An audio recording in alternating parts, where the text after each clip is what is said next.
Bem-vindos ao Sucesso.pt. Esta semana analiso o caso de uma construtora portuguesa que se tem diferenciado pelo crescimento nos mercados internacionais e também pela inovação. Falo do Grupo Casais, que começou em 1958, em Braga, e que hoje é gerido pela segunda e terceira geração que segue os passos do mestre Casais. António Carlos Rodrigues lidera uma empresa familiar de capital português que está presente em 17 mercados, tem mais de 5.500 trabalhadores e um volume de negócios superior a 680 milhões de euros. No escritório de Lisboa, o empresário e gestor partilha o segredo do crescimento e do reconhecimento como melhor construtora portuguesa. Engenheiro António Carlos Rodrigues, muito obrigado por nos receber aqui na Casais. Neste caso, no vosso edifício em Lisboa, uma vez que a sede é em Braga. Qual é que é neste momento o grande fator diferenciador, claramente distintivo, da Casais? Penso que todas as pessoas ou empresas acho que se podem distinguir pela sua própria cultura. O grupo, quando nós comparamos com empresas similares, quer no mercado português, quer no mercado internacional, a nossa empresa sempre foi uma empresa que diversificou mercados, mas de alguma forma verticalizou aquilo que é a oferta de construção, e por isso, para além da empresa de construção, nós temos uma série de outras empresas que trabalham não só para a nossa empresa construtora, como também para a imobiliária, mas trabalham também para os nossos concorrentes, que muitas vezes também são parceiros. E essa capacidade instalada de operação para entregar um componente ou entregar uma obra completa, eu acho que é um elemento que é bastante distintivo.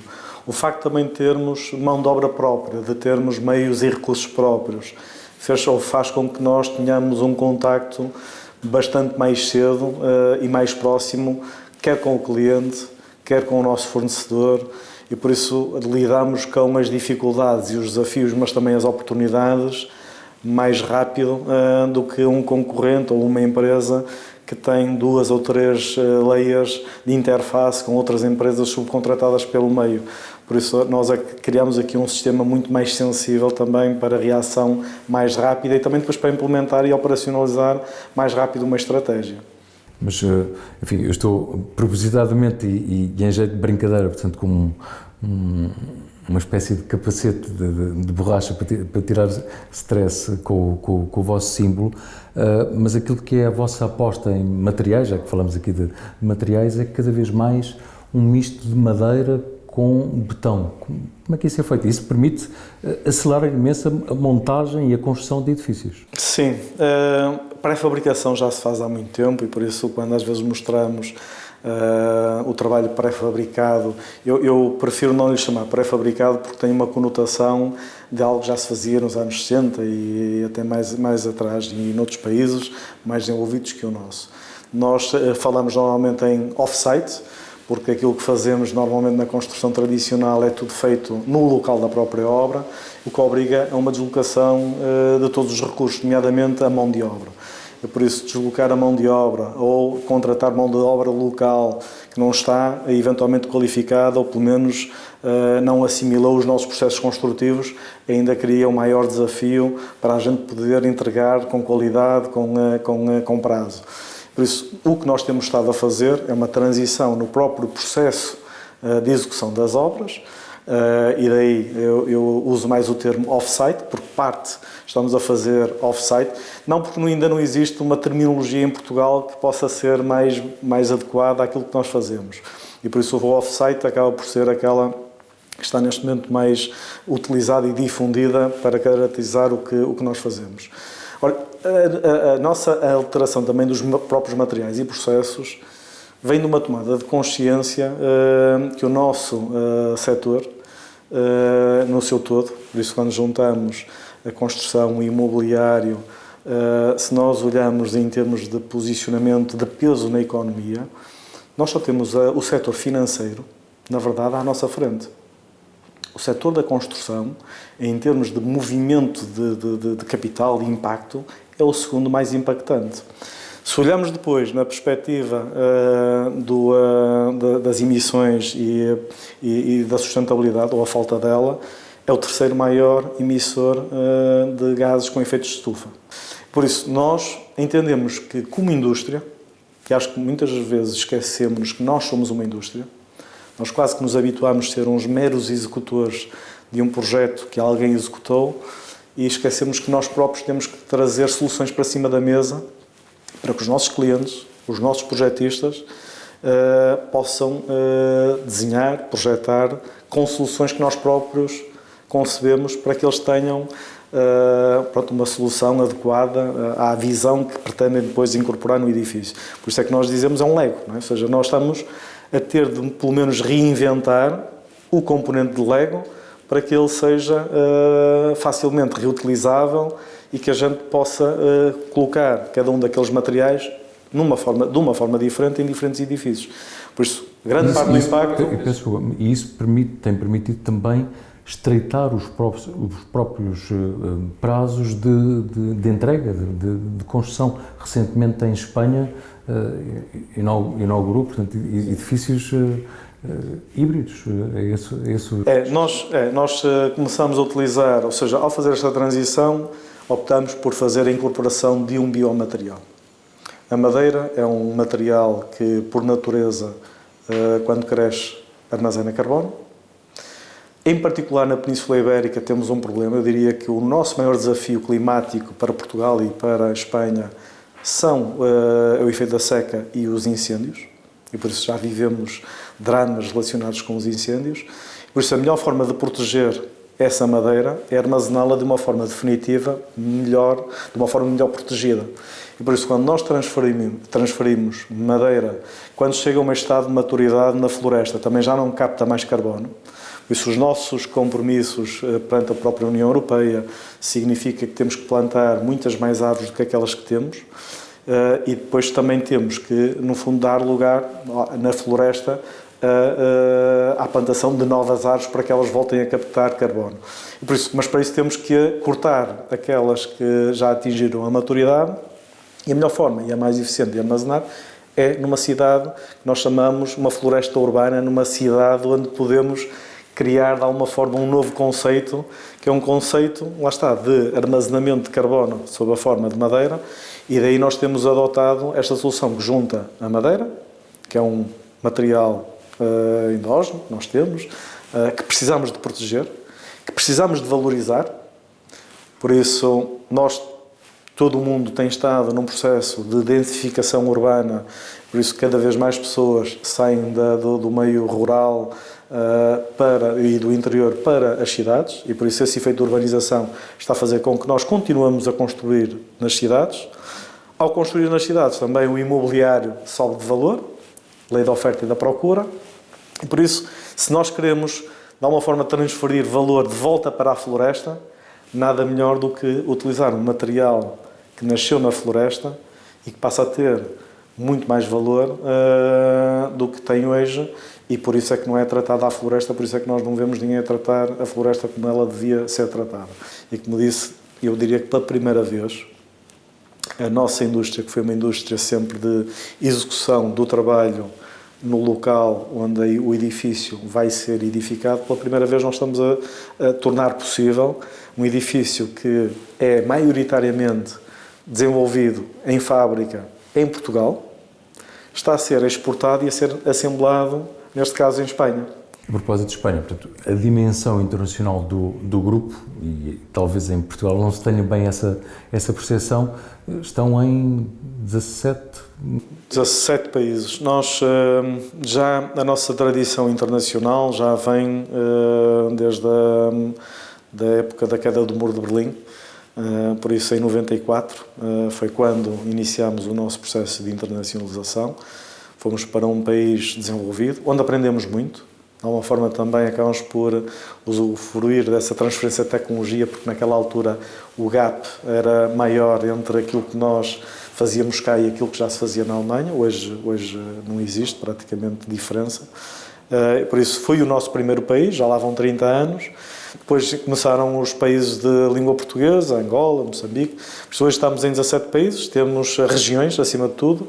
Nós temos a região do Médio Oriente, que é talvez a mais recente. Abrimos agora a Arábia Saudita, por isso já estávamos no Catar. nos Emirados, Arábia Saudita, estamos nos países de língua portuguesa, Brasil, Moçambique, Angola, já tivemos no Cabo Verde, hoje não temos uma operação corrente. Estamos na Europa, Bélgica, Alemanha, França, Reino Unido, Holanda, se bem que a Holanda hoje não tem uma atividade operacional, mas acaba por ser também instrumental em termos de atividade internacional, porque é uma das holdings que nós temos para a atividade internacional. Gibraltar, um país, uma região autónoma pequena, mas muito representativa também para o grupo. Adquirimos há uns anos atrás uma empresa que tinha operação nos Estados Unidos. Na altura sentimos que tínhamos necessidade de equilibrar parte da nossa carteira, que estava excessivamente concentrada em países em vias de desenvolvimento, que a banca colocava sempre algumas questões sobre o risco que o grupo tinha ao expor-se em demasiado a países em vias de desenvolvimento, por isso essa veio também, essa entrada nos Estados Unidos permitiu-nos também fazer esse equilíbrio. Por isso, essa exposição a diferentes continentes, a diferentes moedas, a diferentes geografias, dá-nos uma capacidade de resiliência importante, porque o grupo hoje atingiu uma dimensão. 70% da nossa atividade desde 2012 é feita a nível internacional e é algo que nunca mais vai ter retorno, porque é impossível o nosso país conseguir comportar a dimensão que o grupo tem e por isso a atividade internacional é chave para o grupo. Isso implica também um desafio grande na gestão das pessoas, porque olhando para o total de colaboradores, dos vossos trabalhadores, já são menos os que estão em Portugal porque estão mais lá fora. Sim, nós temos 5.800 trabalhadores no grupo todo, diretos, ou seja, assalariados, que nós pagamos o salário todos os dias. E depois temos indiretos, eu diria que multiplicamos por 5, porque no fim do dia, como é uma atividade muito baseada hoje em dia em mão de obra, temos muitas empresas que dependem de nós e por isso as empresas que nós entendemos como parceiras são quase tratadas como nossos próprios colaboradores, por isso as pessoas e as próprias empresas, e fazemos disso também muitas das nossas dinâmicas de relação. Convidam muitas vezes os nossos parceiros a participarem também quase como nossos colaboradores. Hoje nós temos cerca de 1.800 colaboradores em Portugal, a trabalhar em Portugal. Temos cerca de 1.000 portugueses a trabalhar de forma expatriada nos nossos mercados. É uma tendência, fruto também do declínio da atratividade no nosso setor, da quantidade de pessoas que se está a reformar e que se vai reformar nos próximos anos. Por isso o número de ativos na construção tem vindo a diminuir, ou as pessoas com interesse em se manter na construção têm vindo a diminuir. Na construção, vou-lhe chamar tradicional, porque eu acho que temos aqui um novo ciclo que é mais atrativo, é mais apelativo e que nos está a permitir criar uma atratividade e uma capacidade de incorporar um outro conjunto de profissionais para contrariar esse ciclo. Mas subentendi naquilo que afirmou há pouco e na sua preocupação relativamente à questão dos trabalhadores, ainda há algum estigma a pessoa trabalhar no setor da construção, porque, ok, temos tudo um pouco, obviamente, temos arquitetos, temos engenheiros, temos estocadores, ladrilhadores, pintores, mas são profissões que fazem imensa falta, portanto, mas às vezes há algum estigma, sente isso? A nossa atividade é uma atividade para aprender uma arte da construção só praticando. Por isso o ciclo de formação é bastante lento e tem de ser por exposição mesmo ao trabalho. Aquilo que tem acontecido é, no fundo, eu diria que são os outros setores que se têm tornado mais apelativos, porque são atividades que se podem fazer em trabalho remoto, em que aquele equilíbrio social, porque o trabalhador pode estar no final do dia com a sua família, pode estar no fim de semana com os seus amigos. No caso da construção é muito mais exigente do ponto de vista social, porque as pessoas lá estão para estar expatriadas, nem todos têm a possibilidade de levar a família e por isso esse afastamento acaba por ser penalizante e hoje eu diria que o salário emocional ganhou muita mais expressão do que aquilo que ganhou no passado, porque existem alternativas. E eu acho que não devia ser por não haver alternativas que nós conseguimos reter pessoas no setor, porque estas atividades são atividades ao tempo, não é? Estamos sujeitos a trabalhar na intempérie, e por isso cabe-nos a nós resolver esses fatores. E quando olhamos para esta industrialização, de facto resolvemos vários fatores de atratividade.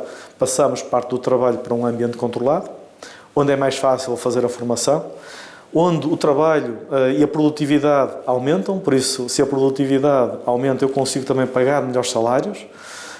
Conseguimos também uma maior igualdade de acesso em termos de género e até mesmo em termos de gestão de carreira profissional. Quem diz na diversidade em termos de idades, também do género. Nós temos mais mulheres hoje na fábrica, são 50% da população que estão na maior parte arredados do setor da construção, tirando alguns cargos de back-office, e por isso no teatro do terreno, na execução da própria obra, raramente se vê o género feminino. Curiosamente, lá está, quando agora vamos para a nossa fábrica, vemos que já temos um equilíbrio e com muita mais participação do género feminino, porque as pessoas, lá está, são pessoas que têm cuidado, gostam de fazer este trabalho de qualidade e de acabamento, e estão perto de casa, e por isso quando a gente junta a dinâmica familiar, que eu acho que também no homem também se aplica, no caso da mulher ainda é mais, estamos a conseguir também ter esse incremento na sustentabilidade social, que é algo que eu acho que estava arredado quando falamos em construção civil tradicional. Quando olhamos para os números e para o volume de negócios do grupo, tem havido naturalmente um crescimento. Quais é que são os números atuais e o que é que prevê que possa acontecer, sabendo, enfim, o cenário de incerteza que temos pela frente, neste momento, a nível nacional e internacional? Sim, o grupo tem fatura de forma agregada cerca de 700 milhões, 67% deste valor é fora de Portugal. A tendência é que nós continuamos a crescer no mercado internacional. Nós temos 3 áreas de negócio.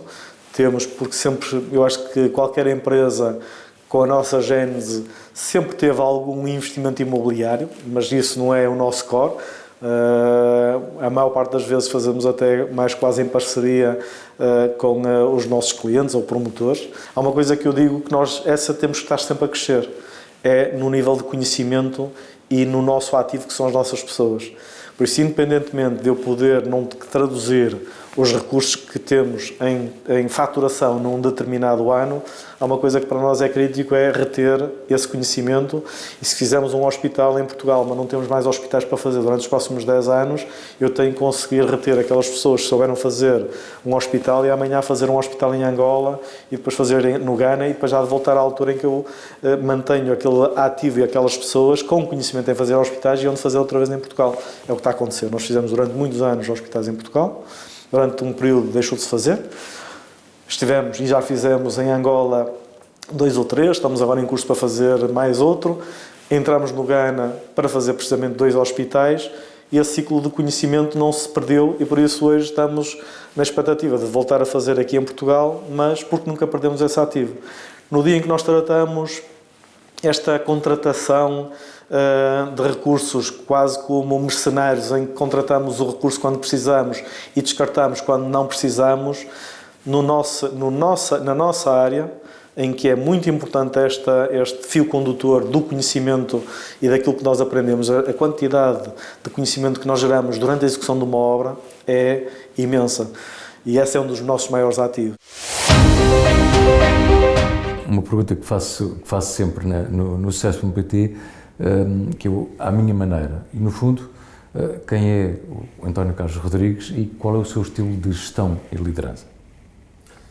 Eu sou um membro da terceira geração, esta é uma empresa familiar e de alguma forma o meu papel é um papel temporário, não é? Ou seja, o meu avô que foi o fundador, os meus tios e a minha mãe que no fundo na segunda geração também impulsionaram a empresa, levaram-na para a atividade internacional, por isso hoje eu, os meus primos e os que estão a trabalhar, e também temos bastantes membros da família, mas já nos tornamos numa estrutura perfeitamente profissionalizada, por isso temos órgãos de gestão e temos pessoas com muito mérito.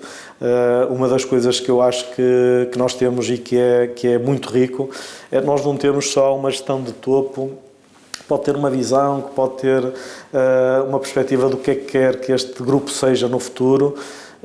Temos, acho que, uma camada nos vários patamares, não é? Por isso o middle management e depois um nível também operacional muito rico. Aliás, eu acho que a riqueza de todo esse extrato vem precisamente do facto de termos operários, de podermos ter a oportunidade de os formar, treinar, dar-lhes a oportunidade de carreira para que eles possam subir para gestores e de gestores para administradores, e por isso a consistência e a nossa capacidade de poder implementar aquilo que envisionamos, que discutimos, eu acho que reside também nesse papel. O meu papel é um papel de transportar a tocha mais um par de anos e deixar a empresa melhor do que aquilo que a encontrei. Porque é um legado, ou seja, há aqui um respeito também bastante grande por aquilo que foi o esforço, não é? Que o avô, que os meus tios, a minha mãe, os profissionais, e temos já também gerações, 3 gerações em que o avô, o pai, o filho trabalham na empresa. Por isso há aqui também uma responsabilidade grande perante a sociedade. Foi isso também que nos levou a constituir a Fundação Mestre Casais. Foi um pouco reconhecer que aquilo que nós estamos a fazer é demasiado bom para ficar só com os nossos próprios profissionais. Nós queremos e estamos a partilhar isto com a sociedade em geral, nomeadamente aquilo que estamos a fazer em termos de das alterações climáticas e da sustentabilidade. Há muitas destas transformações. Na rubrica Sim Conseguimos, e que curiosamente baseia-se numa frase que vem da construção de um boneco que é o Bob o Construtor, e portanto por isso simbolicamente tenho aqui o símbolo do vosso capacete nas mãos, mas o Sim Conseguimos é como é que superou uma determinada adversidade. Portanto, o António, obviamente, enquanto líder, mas também a empresa ou o grupo, qual é que terá sido a maior adversidade e como é que foi superado esse obstáculo?